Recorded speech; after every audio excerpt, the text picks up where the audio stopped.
chapter 3. Romans chapter 3. And we're going to be looking at verses. On your lesson sheet, it says verses 9 through 20. But we will not get that far tonight. And so I guess I could have put at the top of your lesson sheet part 1. This may be part 1, part 2, part 3. I don't know.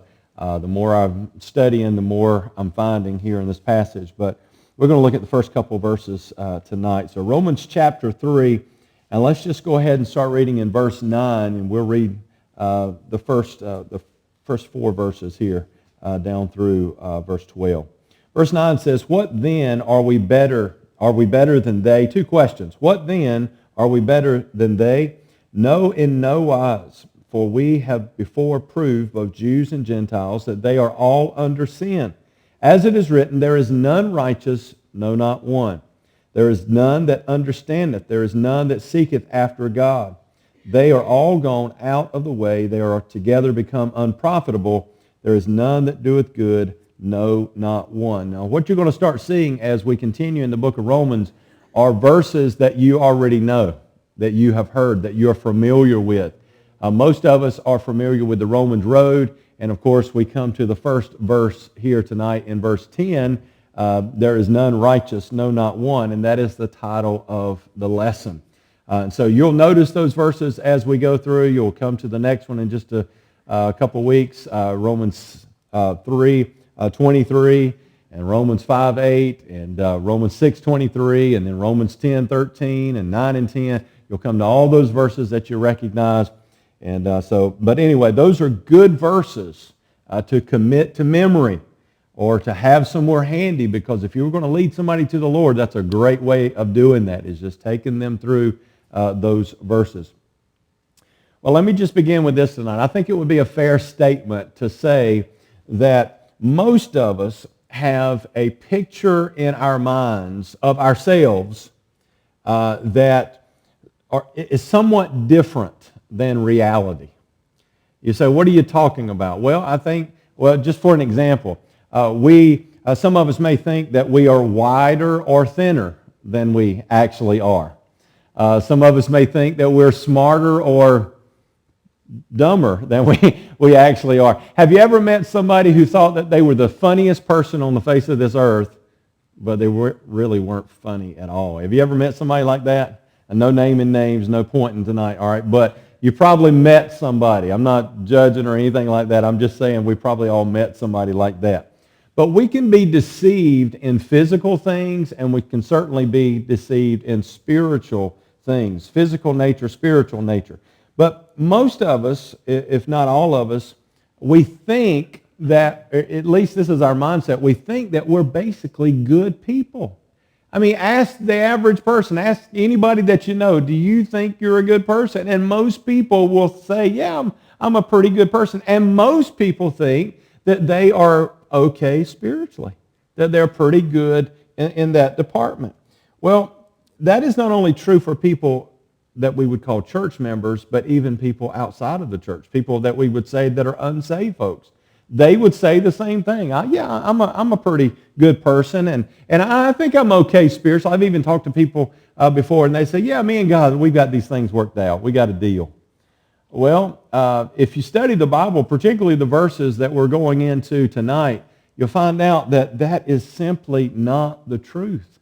Our perception of ourselves and who we think we are is that person that we see in the mirror is really quite contrary to what the Bible tells us. The Bible is very plain in these verses that we're going to be looking at that we are all sinners.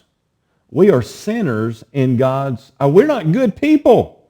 You know, we don't have anything to take before God and say, look, God, I'm a good person. We cannot do that, because the Bible very clearly again says that we're sinners in the eyes of God. We've looked at the first 3 chapters and continuing in chapter 3 tonight.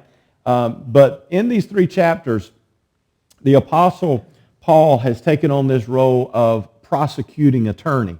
And you can kind of imagine that in your mind of a courtroom setting. And basically what he has done, he has brought the entire world before God at the judgment seat. He is saying the entire world. Isn't that what the Bible says? It says it is appointed unto man once to die, and then after this what? The judgment. And so whether you're saved or unsaved, you're going to be judged before God. And so he has brought the entire world before God, the Gentile world, the pagan world, the Jewish religious world. We looked at all three of those groups in chapters 1 and chapter 2. But here in these last verses of chapter 3, he, as a prosecuting attorney, he comes to that part in the trial we call the summarizing statement. In other words, he says, now, I'm bringing all the evidence. You, the jury, have seen all the evidence and all the witnesses that have been heard, and everything has been brought out in the open, and this is my summary. This is the conclusion that I've come to that you ought to come to. And what is his summarizing statement for the entire world, for everybody in the world? We're all guilty. That's his summarizing statement. We're all guilty before God. Now, that term in biblical theology is the term total depravity. If you ever have taken or take a course in theology, you'll come across that. If you've ever studied anything about Calvinism, total depravity is the first letter in the acrostic TULIP to explain what Calvinism said. But don't let that scare you, because I believe in total depravity too, because that's what the Bible teaches us. Now, we are Arminian, or I guess we would say we are not progressive. That is not the word. We've changed it a little bit from Arminius, but we would say we are Arminian in our theology rather than Calvinistic. But we do believe in total depravity. Now, what is total depravity? A lot of people misunderstand that term and what it is. So we're going to explain what that is. Basically, the doctrine of total depravity says that the result of the fall of man, where did that take place? The Garden of Eden, right? Adam and Eve in the Garden of Eden. When that happened, when Adam and Eve chose to sin, they were our representatives. For all of mankind, for all of humankind, they were our representatives. And because they chose to sin, that was handed down to us. That sin nature. That means that every part of us, that is our emotions, that is our will, that is our mind, that is our flesh, has been corrupted by sin. Every single part of us is corrupted by sin. That means that sin has affected all areas of us. That's who we are and all that we do. So because of sin, everything that about us, including, now think about this, including the good that we do, has been tainted by sin. That is what total depravity is. So that means if I spent my entire lifetime doing good things, every single day, every hour of every day, doing good things, all of those good things would still be tainted by my sin, by my total depravity. And of course, the Bible tells us that. On your papers tonight, you've got a list of verses there, and we're going to kind of work our way through those. Isaiah 64, verse 6 says, "But we are all as an unclean thing, and all our righteousness are as filthy rags before God." Notice the two words all there. It's repeated. All. We are all as an unclean thing. We are all unrighteous. Our righteousness is as filthy rags. Matthew 7, when Jesus was using the illustration about the good tree producing good fruit and the bad tree producing bad fruit, what was he teaching there? He was teaching us that the reason we sin is because we are sinners. We are sinners by nature. And again, all the way through the Bible, the total depravity of man is taught. In Jeremiah 17:9, it says that man's heart is deceitful and desperately wicked. Now, when you look at yourself in the mirror, do you ever think that? I am deceitful and desperately wicked. Probably not. And I've never heard of a person, I've never had one person in my entire lifetime to say, "Preacher, let me just tell you something. I am deceitful and desperately wicked." But I've had a bunch of people say, "Well, preacher, I'm not so bad. I try to live right. I'm a pretty good person." Again, it doesn't mesh with reality, and nor does it mesh with Scripture. Psalm 51, verse 5 says, "Behold, I was shapen in iniquity, and in sin did my mother conceive me." That means when I was born into this world, before the doctor ever smacked my backside, before I let out a cry in this world, I was already in the category of sinner. We don't even think about that, do we? Psalm 58, verse 3, the wicked are estranged from the womb. They go astray as soon as they be born, speaking lies. We'll talk about that more in just a second. John 3:19 says that men love darkness rather than light. Why? Because their deeds were evil. In other words, we are bent toward doing wrong because we're already in the wrong. We're already sinners. And then we come to our text in Romans 3:10 and 11. As it is written, there is none righteous, no, not one. There is none that understandeth. There is none that seeketh after God. And because of that, because we're all depraved, living in sin just seems natural to us. It just seems right. I mean, if you go through life and never hear anything about the scriptures that we've just read, you never hear the truth being brought out in the way that we're bringing it out, you would think that you were living your life okay. That it's a normal thing. It is a normal thing to do the things that I do. Proverbs 14:12 says, there is a way which seemeth right unto a man. In other words, the way I live my life seems right to me, but it's not the right way. How do I know that? Because the end of that verse says, but the end thereof are the ways of death. So I could be on the wrong path, headed toward hell, and I don't even know it because it seems natural. It seems normal for me to live in sin. And so does it seem that way for the rest of the world. Total depravity, as I mentioned a while ago, is misunderstood by some. It doesn't mean that man is as bad as he could be. Let me ask you something. Could you be worse than you are right now? Yeah. You could live much worse than you live right now. There are much, we put sins in categories of not so bad and really bad sin. And I know sin is sin, but we could live much more wicked than, all of us could. But that's not what total depravity means. Nor does it mean that we don't have a conscience. We talked about that in chapters 1 and 2, how God gave each of us a conscience. The unsaved person has a conscience. You don't just get a conscience when you become saved.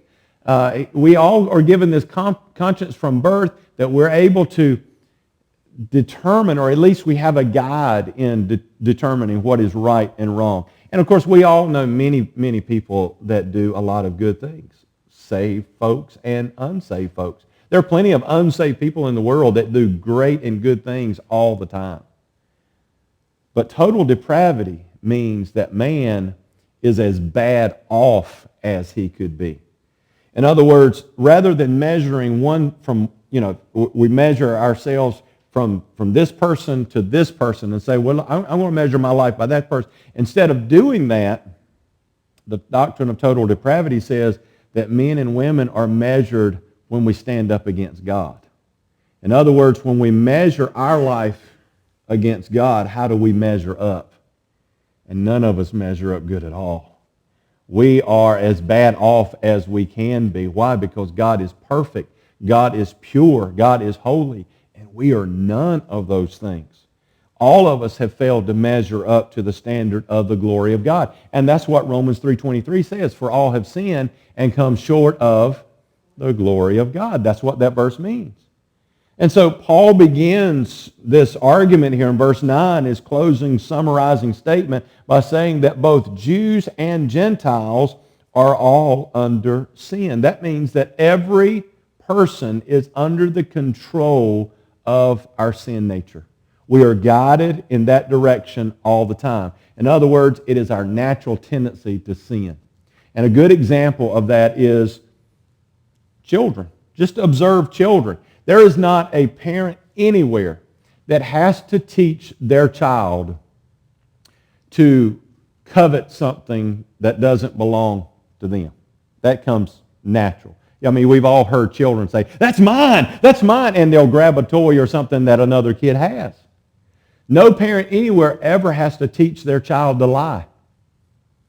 They do that on their own. We don't have to teach them that. No child is ever taught by their parents to be selfish or to be disobedient. Why? Because it's their natural nature. It is the way they were born. They're just doing and being the way that they were born into this world. And so any good parent will spend most of their time, the majority of their time, teaching children how to do things opposite of their nature. In other words, we teach our children how to tell the truth. We teach our children how to share what they have, with other folks, to be kind with what they have, and to be obedient instead of rebellious, and so on. And so now I know we don't like to see our children in that light. We don't like to see ourselves in that light as sinners, but that's what we are. And so before a person can be saved, before a person can be forgiven of their sins, they must admit that they are sinners. They must admit that this is me, and I can't do anything about this. I was born this way. I have a sin problem. And you've seen the acrostic or the letters before, the ABCs of salvation. That's what A is in that. Admit that you are a sinner. And somebody's put it this way: a person must see himself lost before he can be saved. And by the way, that's the greatest battle you'll ever have in winning somebody to Christ, is getting them to that point. And by the way, as I mentioned to the folks this morning, that is not my job, to convict them of their sin. That's the Holy Spirit's job. My job is to be faithful to point them in the right direction, to give them the truth of God's Word. And by the way, that takes the pressure off of me. That takes the pressure off you, right? If I share the truth with somebody and they don't get saved, I didn't fail. I was faithful. I did what God asked me to do. But getting a person to the point of admitting to see themselves as a sinner, they have to be lost before they can be saved. It's kind of like, has anybody in here ever taken any classes to be a lifeguard? All right, well, I hear that this is true, that one of the things that lifeguards are taught is that when a person is drowning, you cannot help them if they're still trying to help themselves. In other words, if they're still trying to fight for survival, I don't know if you've ever seen a drowning person before, but they grab at anything and everything to keep their head above water. And that might be a boat, that might be a paddle, that might be a shrub, that's another person if he's nearby. And they will drag everything else down in order to stay up. And so a lifeguard is taught that if they're still fighting, you wait for them to give up. Because what will happen is they will drown themselves and they'll drown you. And so they wait for them to give up, to become helpless, and then they're able to go in and save their life. Well, a person who's trying to be good enough, trying to save themselves spiritually by their own means, will never be saved. They'll never. What a person has to become or to see themselves at is, I'm a drowning man. I'm a drowning woman. And there is no hope for me. I cannot save myself. I give up. And then Jesus is able to rescue them by saving their soul. There may be someone here tonight. I hope all of us are saved. There might be someone who's listening at home or watching from home who is lost. And I hope these verses that we're going to be looking at tonight and the next couple of weeks will be something that will help us to see ourselves as we really are. In the same time, my prayer is for those that are saved, that we would realize that we don't have anything to bring before God to boast about. We don't have any goodness to bring before God and say, see, God, I'm not that bad. I'm better than the other person. We don't have any goodness to bring before God. We are what we are because of the grace of God. We're sinners saved by grace. And I hope these verses will help us to kind of reinforce that in our minds. So let's take a closer look at the verses together tonight. We're going to start off with verses 9 and 10. And the first thing that we see is this: sin is a universal problem.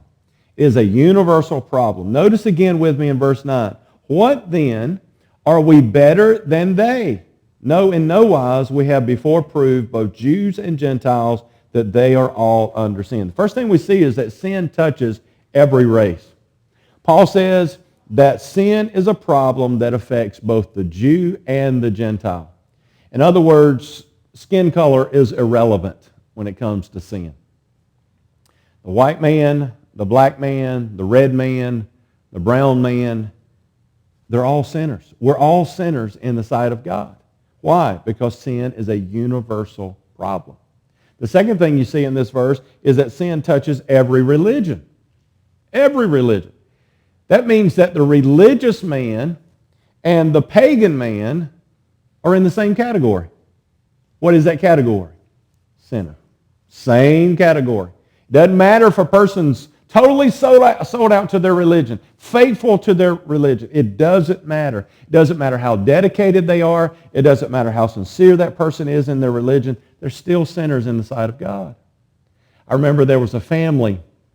I coached Josh's basketball team when we were in York, and there was a family who their son played on our team, and they were Mormons. They had moved from Utah, and now they were in Pennsylvania. And I got a chance to talk with them several times and had some good conversations with them.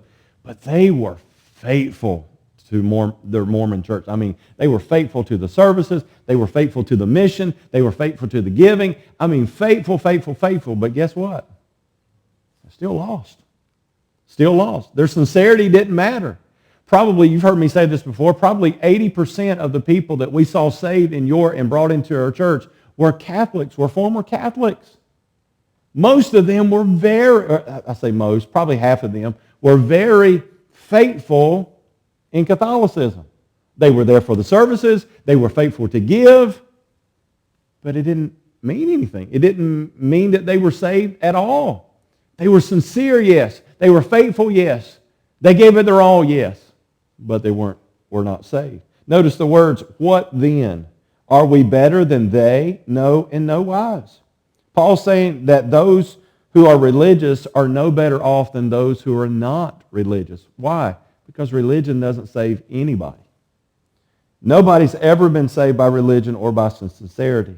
And you can be sincere about just about anything. You can believe anything you want to, but you can be sincerely wrong and deceived and headed straight to hell. I know that's kind of blunt, but that's the truth that we need to be sharing with folks. Look at verse 10. As it is written, there is, what's the next word? None righteous. No, not one. And by the way, I meant to count the number of times, but all throughout this chapter, you see that phrase, no, not one. No, not one. No, in other words, it's all inclusive. It's a universal thing. And by the way, verse 10 is God's indictment on the sinner. He is saying that no one has the ability to produce righteousness.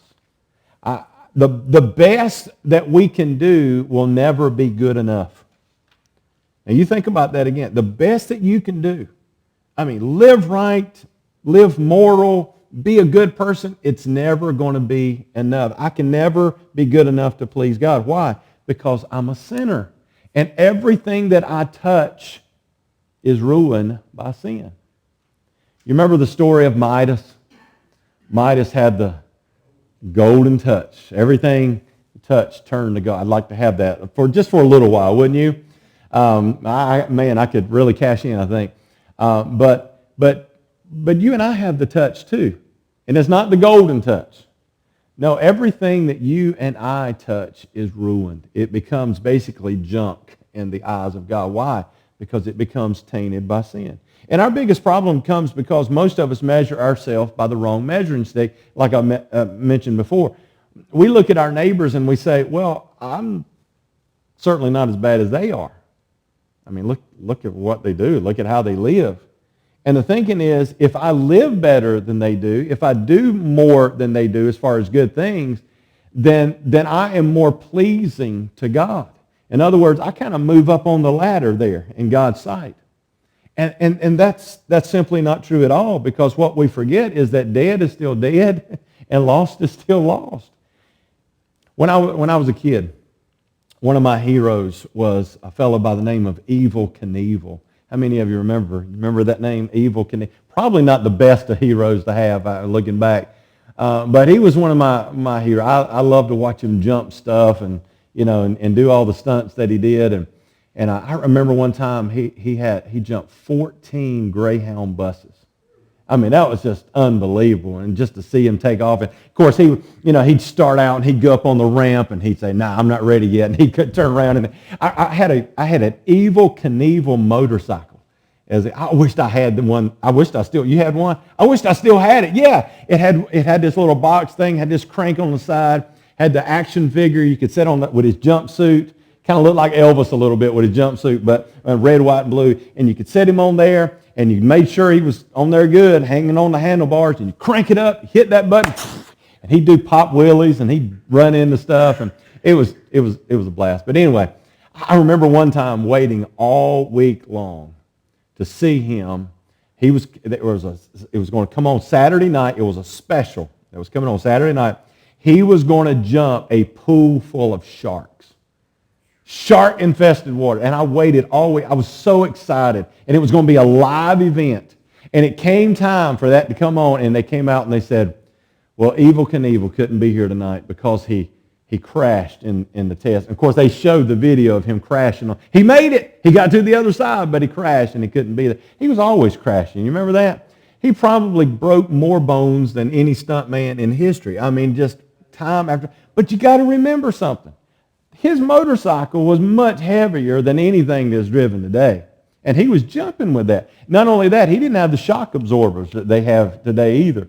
And so I can't imagine the abuse that he had. But I can remember just trying to be like him on my bicycle when I was growing up. I remember I had to go into the hospital to have my tonsils out when I was a kid. And there was a teenage boy in the room next to me. And my mom got to talking to his mom, and they decided that it might cheer him up a little bit if I went over to see him. And I went into his room, and he had bandages all over him. He had broken arms, broken legs. He's laying up, and his leg is up in traction. And he had tried to be Evel Knievel. And he had used cinder blocks and plywood for his ramp, and he wiped out, and it really messed him up. But I can remember trying to be like him. And I remember one particular time, and I've gone back and looked at this video several times. I remember him trying to jump the Grand Canyon. You remember that? Snake River down there. And he had this rocket ship. And he got inside this rocket ship that somebody had built for him. And he was all strapped in. He had the crowd of people out there and the news crew. And they started counting down. And, all of his groupies were over there, yeah, man, and all this stuff. And all of a sudden, he takes off. And then all kinds of excuses were given later as to why he failed in his attempt to get across the Grand Canyon. I mean, parachute came out, and he just went down to the bottom. Now, I know this is a silly illustration, but just kind of go with me just for a second on this, all right? Let's suppose that some of us got together after the service tonight, and we decided, you know what? I mean, those of us who are Evel Knievel fans growing up, we decided, we're going to fulfill that dream. We're going to do what Evel Knievel could not do. He tried to get across the Grand Canyon, but you know what? With today's advances, surely we can do it, right? And so we all travel out there. We have several vehicles that we can choose from. We've got tricycles. We've got bicycles. We've got skateboards. We got motorcycles. I mean, cars, all kinds of different things. And we get to choose whatever we want to choose. And so let's just suppose Brother Ray decides, you know what, I'm an Evel Knievel fan, and let me go first. And he picks out the tricycle. He enjoyed riding a tricycle when he was smaller, and so that's his vehicle of choice. There's a ramp. We set up a ramp there. He comes down that ramp. I mean, he's giving it. I mean, his feet just paddling. He comes all the way down, gets on the end of that ramp, pulls back, and he goes flying through the air. And he goes 25 feet on that tricycle. That's an amazing distance on a tricycle. I mean, what an amazing thing that he's done, right? In his attempt to jump the Grand Canyon, 25 feet. That's just amazing. Well, let's just suppose, I saw Brother Johnny a while ago, he said he had a Evel Knievel growing up. Let's just suppose he decided, you know what, I'm not going to use a tricycle. I saw that it didn't go very far. I'm going to use, he finds that some kind of memorabilia collector somewhere that has a General Lee. You remember from the Dukes of Hazzard, the General Lee, we saw that car jump on, I don't know how many times, And so, you know what? That'll get me across. I know it will. Those guys were always talking about nitrous. Remember that? We're going to put nitrous in the back. They even got one of those buttons in it. And so he takes off down that, he's got his helmet on. He takes off down that ramp and he hits the nitrous as he's going up the other side. He yells to everybody below, "Yee-haw!" All right, and he starts flying across there, right? And he goes 250 feet. That's a long ways. Matter of fact, the General Lee has never jumped that far before. 250 feet. That would be amazing to see, right? Brother Johnny flying through the air and the General Lee 250 feet in his attempt to jump across the Grand Canyon. Well, he didn't make it, all right? So let's just say Brother Henry decides, you know what? I see these guys. Tricycle didn't work. General Lee didn't work. Maybe we're just going to go old school. Maybe we're just going to do it like Evel Knievel. I'm going to get on a motorcycle. And motorcycles are built different now than they used to be. And so he gets this motorcycle. It's a souped-up motorcycle, great paint job. He comes flying down that hill. Flying down the hill, up on the ramp. He pulls back on the handlebars there on the front. He guns it at the very last minute, and he goes 426 feet. He beats the world record. I looked this up. He beats the world record on a motorcycle by 1 foot. 426 feet. Now, that would just be spectacular to see. Wouldn't you love to see Brother Henry flying through the air on a motorcycle going 426 feet? Now, all of them had their choice of which vehicle to choose, right? One went 25, one went 250, the other one went 426 feet. All of them gave it their best shot. They were sincere. They really wanted to get across. But all of them failed. All of them fell short of the goal. And they're all at the bottom of the Grand Canyon, all crumpled down there at the bottom, right? They're all there. The same result for, some of them they went further than the other one, but it wasn't far enough. Now, again, that's kind of a silly illustration, but that's exactly what some people try to do spiritually. They're trying to get to the other side. They're trying to make it to heaven. And who wouldn't want to make it to heaven? Just ask anybody. You want to go to heaven when you die? Even folks who don't really believe in heaven say, well, if there was a heaven, I would want to be there. But in trying to get there, they try, well, if I'm sincere enough, or if I give it my best, if I live good, or if I'm better than the other person, then maybe I'll get across. None of that is good enough. We can try anything that we please, but the fact is there's only one way to solve the sin problem, and that is by grace through faith. Every person must put their faith in Jesus and Him alone. It's not Jesus plus something. It's in Jesus and Jesus alone. And if a person trusts in themselves to get to heaven, he or she will trust themselves right into hell. Why?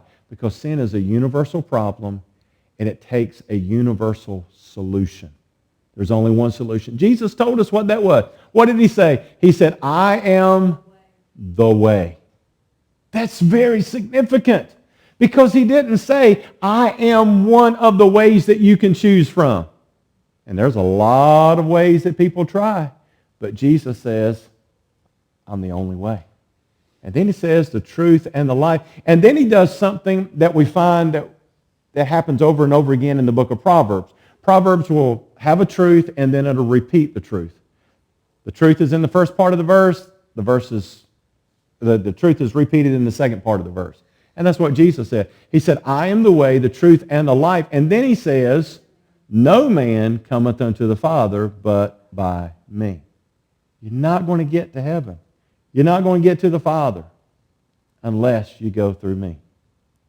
Now, the question is, first of all, are you and I trusting in Jesus to get us there for forgiveness of our sins, to be right with God? And do we know anybody who might be trusting in something else? Maybe they're just hoping that God somehow will just forget about any decision that they made or didn't make. Maybe they're hoping that their good outweighs their bad. Maybe they're trusting in religion. Whatever it is, do we know anybody that falls in that category? And what are we doing about it? Are we sharing with them these verses? The verses that we started with tonight is a good place to start. There is none righteous, no, not one. And again, that is the hardest part of leading somebody to the Lord. Getting a person to see, I am a drowning man. I am a sinner, and I can't save myself. I need Jesus to save me.